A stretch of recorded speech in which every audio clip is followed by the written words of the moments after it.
Hello भाई लोग, क्या हालचाल? बढ़िया सब। तो एग्जाम की प्रिपरेशन कैसे चल रही है आप लोगों की? बढ़िया ही चल रही होगी। तो आज एक इंपॉर्टेंट टॉपिक के ऊपर बात करेंगे। कई बच्चों की शिकायत होती है कि इग्नू उनको मार्क्स नहीं देता है। वो अच्छे से लिख के आते हैं सारी चीज़ें, लगभग लगभग कंप्लीट पेपर ही अटैम्प्ट करके आते हैं, उसके बाद भी इग्नू फेल तक कर देता है उनको। और कई बच्चे तो बहुत ही ज़्यादा अच्छी जगह से लिख के आते हैं। आप समझ रहे होगे मैं क्या बोल रहा हूँ। तो कहाँ दिक्कत आती है, इसके बारे में हम बात करेंगे। तो भैया देखो, दिक्कत यार आपकी नहीं है, दिक्कत है एग्जामिनर की, चेकर की। तो सबसे इसका सॉल्यूशन क्या ही है? इसका सॉल्यूशन सिर्फ एक ही है। आपको सामने वाले को ये दिखाने का है कि आप टॉपर हो। समझ रहे हो कि आपने पूरा साल पढ़ाई करी है। अब आपने कितना पढ़ा है, 2 दिन पहले, 1 महीना पहले, 10 दिन पहले, ये आपको पता है। ज़्यादा से ज़्यादा आपके दोस्तों को पता है। बट एग्जामिनर को थोड़ी पता है कि चोली के पीछे क्या है। समझ रहे हो, मतलब उसको नहीं पता है कि आपने कितना पढ़ा है। अगर आप उसको ये शो कर दो कि हाँ जी हम तो टॉपर हैं, भले ही वो आपकी हर एक लाइन थोड़ी चेक करेगा, वो आपकी रिप्रेजेंटेशन स्किल से, एग्जाम आपने कैसे रिप्रेजेंट किया है उससे समझ जाएगा कि ये बच्चा कैसा है पढ़ने में। समझ रहे हो? तो उस चीज को आपको अच्छे से अटेम्प्ट अगर आप कर दोगे तो आपके मार्क्स अच्छे स्कोर हो जाएंगे। तो मेरा एक दोस्त है गाइस, उसने अभी जून 2024 में 14 पेपर्स दिए थे एक साथ, जिसमें 4 मैथमेटिक्स के भी थे। उसके 14 के 14 एक ही बार में क्लियर हो गए, क्योंकि उसने यही रिप्रेजेंटेशन स्किल्स जो है वो अपनाई थी। मैंने उसको समझाया था, बताया था तो कि भाई ऐसे ऐसे लिख के आइयो। तो वो ऐसे ही लिख के आया, तो उसको वो पास हो गया। और वो एवरेज बच्चों में यार कोई खास ही नहीं है कि बहुत ही ज़्यादा पढ़ने वाला है। तो चलिए एक एक करके हम देखते हैं। अब देखो यार, ये बहुत कॉमन कॉमन सी चीज़ें हैं। कई बच्चों को लगेगा जो ज़्यादा ही ओवर स्मार्ट होते हैं कि यार ये क्या बता रहे हो, ये तो हमें पता है। ठीक है, बट ये इफेक्टिव चीज़ें होती हैं यार, समझ रहे हो? तो इसको आप पेपर के अंदर अगर करके आओगे अच्छे से फॉलो, तो बढ़िया रहेगा आपके लिए, अच्छे मार्क्स आप स्कोर करोगे। तो चलिए शुरू करते हैं। तो भैया पहली चीज तो है आपकी सेपरेट करना है। पहली चीज तो क्या है? सेपरेट करना है। अब कई बार क्या करते हैं बच्चे, एक क्वेश्चन लिखते हैं, ठीक है जी, क्वेश्चन नंबर डाला है जैसे फर्स्ट का ए, ठीक है, उसके बाद आप क्या करो, सामने वाले को ये दिखाना है आपको कि आपका क्वेश्चन यहां पे खत्म हो गया है। तो खत्म होने के अगली ही लाइन में मत कर देना। जैसे मान लो ब्लू पेन से आप शुरू कर रहे हो, ब्लू पेन से यहां तक रखा, अगली ही लाइन में ब्लू पेन से अगला क्वेश्चन शुरू कर दिया। समझ रहे हो? भले ही आप यहाँ पे क्वेश्चन नंबर 2 डाल दो, बट अगली ही लाइन से शुरू करना जो है वो अच्छा इंप्रेशन नहीं डालता। क्या करने का आपको, 1 या 2 लाइन अच्छे से छोड़ो उस वहां पे, उसके बाद आप क्वेश्चन को लिखो। और क्वेश्चन को जो लिखोगे वो अलग पेन से लिखो। जैसे मान लो ब्लैक पेन अगर आप लेके गए हो तो ब्लैक पेन से लिखो।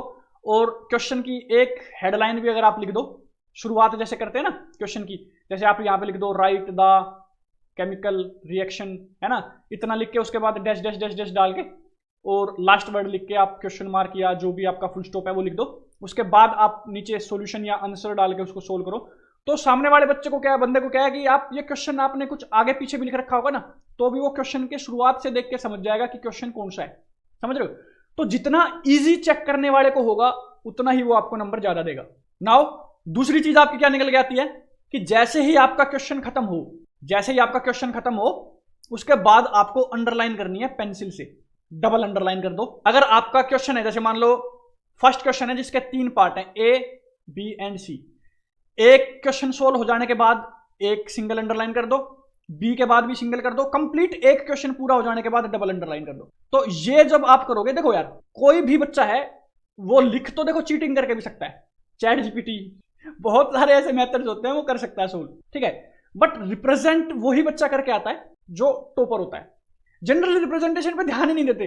तो अगर आप ऐसा करके जाओगे तो सामने वाले को यही लगेगा कि यार ये बच्चा पढ़ने वाला है। अब आपने कहां से लिखा है, क्या किया है, वो सामने वाले को नहीं पता। ठीक है, हो सकता है आपने खुद ही लिखा हो, आप अच्छे अच्छे पढ़ने वाले हो। तो ए बी सी ऐसे करना है आपको, उसके बाद अंडरलाइन कर देना है। ठीक है जी, ये कुछ स्किल्स होती हैं रिप्रेजेंटेशन की, सेपरेट करने की क्वेश्चंस को, जिससे कि सामने वाले पे अच्छा इंप्रेशन जाता है। नाउ नेक्स्ट चीज आपकी क्या बन के आती है, सेकंड चीज आपकी बन के आती है भैया कटिंग वगैरह की। ठीक है, तो देखो कटिंग वगैरह यार, देखो अब आप अगर खुद से बना के लिख रहे हो या कोई भी चीज है, अगर आपको कोई चीज नहीं आती है और आप किसी बढ़िया चीज का सहारा ले रहे हो, जैसे मान लो चैट जीपीटी वगैरह या कोई भी ऐसी साइट का फोन वगैरह लेके बैठे हो, तब तो आप कटिंग ज्यादातर नहीं करोगे यार। ठीक है, क्योंकि आपको करना ही, आपको पता ही नहीं है कि क्या लिखने का है, तो आप वही चीजें लिखते हो जो उसने आपको शो कर रखी होती हैं। अगर आपने थोड़ा बहुत पढ़ रखा है और कोई चीज सोल्व आप कर रहे हो तो उसमें आपकी कुछ गलतियां हो जाए, तो देखो सबसे पहले दूसरे तीसरे इन पेजों पे तो कटिंग आपको नहीं करनी है। इन पेजों पे यार वो क्वेश्चन अटेम्प्ट करो जो आपको अच्छे से आते हैं। समझ रहे हो? इन पे कटिंग होते ही आपको सामने वाला समझ जाएगा कि यार ये बंदा तो, समझ रहे हो ना कि इसको ढंग से नहीं आती है चीजें, तो इन पेजों पे तो कटिंग ना ही करो। और अगर फिर भी कोई कटिंग हो जाती है आपकी छोटी मोटी, तो उसको आपको कट करने का ना अच्छे से तरीका होना चाहिए, ठीक है। जैसे मान लो ABC ये मेरे को काटने का है, तो ऐसे मत काट दो इसको, समझ रहे हो, इसको आप अच्छे से कट कर दो। आप ऐसे काट सकते हो इसको, ठीक है जी, या फिर जनरली ऐसे काट सकते हो इसको, बस इतना सा लगा दो। ऐसे मत करो इसको कि भैया ऐसे इसको पूरा पिछली सीट पे ही चला गया आपका, समझ रहे हो मेरी बात को। नाउ इससे भी यार बुरा इंप्रेशन जाता है सामने वाले पे, तो उसको ये लगता है कि यार ये तो कोई बैक बेंचर टाइप है, ये तो कोई ऐसा बच्चा है जिसको फर्क ही नहीं पड़ता है कि सामने वाला क्या सोच रहा है, समझ रहे हो। तो नाउ नेक्स्ट आपकी चीज बनती है लेंथ की। ये मोस्ट इंपॉर्टेंट चीज होती है यार, इसको अगर आपने मैनेज कर दिया तो फिर आपके नंबर आ जाते हैं। लेंथ का क्या मतलब है, देखो यार लेंथ का मतलब ज्यादा लिखना नहीं होता, पहली बात तो ये समझो आप। लेंथ का मतलब ज्यादा लिखना बिल्कुल नहीं होता। कई बंदे क्या करते हैं, बहुत छोटा छोटा लिखते हैं, भीड़ा भीड़ा लिखते हैं, जैसे कि we have to solve this problem, और बहुत ही छोटा छोटा लिखते हैं, समझ रहे हो। अब एक लाइन के अंदर वो 6 7 8 9 तक भी वर्ड्स घुसा देते हैं। क्या फायदा यार, क्या मतलब है उस चीज का। आप खुला खुला लिखो, शीट्स की कमी आपको नहीं पड़ने वाली, मैं लिख के दे देता हूं। कुछ एक दो पेपर ही होते हैं, एक तो डेटा एनालिसिस का पेपर होता है जिसके अंदर आपको शीट की कमी पड़ सकती है, क्योंकि यार उसमें 20-20 नंबर के 3 क्वेश्चन आते हैं, समझ रहे हो। आपने अगर ऑप्शनल सब्जेक्ट ले रखा है तो वो आपकी प्रॉब्लम होगी उसमें थोड़ी सी, वरना तो आपको नहीं होगी। हाँ एक आध मैथ में हो जाता है, अगर आपने पूरा ही पढ़ा हुआ है अच्छे से, आपको सारी चीजें आती हैं, तो मैथ में थोड़ी बहुत प्रॉब्लम हो सकती है आपको एक दो उसमें, वरना तो नहीं होगी यार। अब 50 नंबर का आता है यार, शीट आपकी बहुत अच्छी खासी होती है, तो शीट की तो दिक्कत होगी नहीं, तो काय को उसको भर रहे हो, बिल्कुल समझ रहे हो ना। खिचड़ी क्यों बना रहे हो, अरे यार अच्छे से करो ना, उसको सोल्व करो उसको अच्छे से। तो आपको एक लाइन के अंदर मिनिमम 5 और मैक्सिमम 6 या 7 वर्ड से ज्यादा लिखना ही नहीं है, ठीक है। अब अगर बहुत ज्यादा छोटे छोटे हैं तो 7 वर्ड आ जाएं, नॉर्मल है तो 6 आ जाएं, बड़े बड़े हैं तो 5 आ जाएं। अब इससे ज्यादा वर्ड आप उसमें मत घुसाओ, समझ रहे हो। अच्छे से लिखो खुले खुले, ताकि सामने वाले को लगे बढ़िया है। अब मैं देखो राइटिंग की बात नहीं करूंगा यार, क्योंकि राइटिंग तो यार 2-3 दिन में किसी की नहीं सुधरती, ठीक है। राइटिंग तो नहीं सुधरती है 2-3 दिन में किसी की। तो राइटिंग में आपको क्या करना है, राइटिंग आपकी जैसी है आप वैसे ही लिखो, पूरे पेपर में उसको मैनेज करो।